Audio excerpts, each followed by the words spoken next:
ऐ प्रेमियों, श्रोता बंधुओं, मैं हरिओम म्यूजिक से एक सपा की लोकगीत होली के पर्व पर गाने जा रहा हूँ। इसमें जो त्रुटि हो कृपया आप लोग क्षमा करने का कष्ट करिएगा।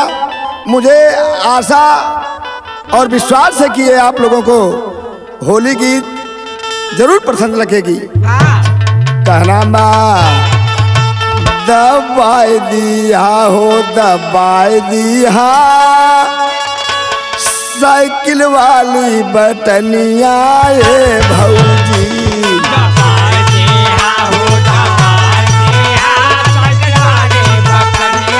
सही है, सही है।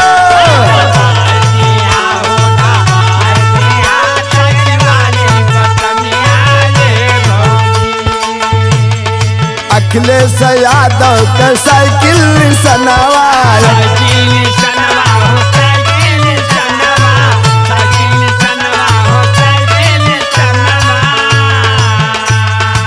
नेता मुलायम का है कहनावा, नेता मुलायम का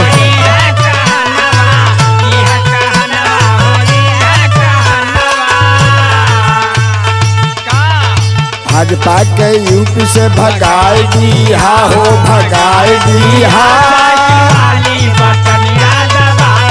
सही है।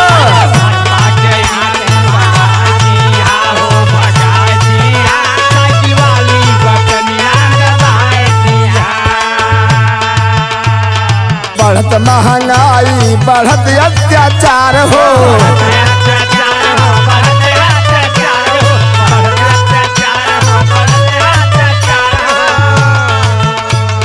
शोषित बनती पिछड़ा सब भइला लाचार हो।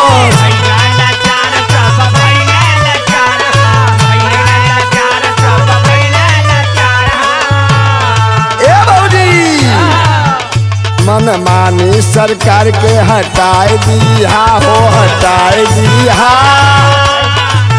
साइकिल वाली बटनिया दबाई दिया।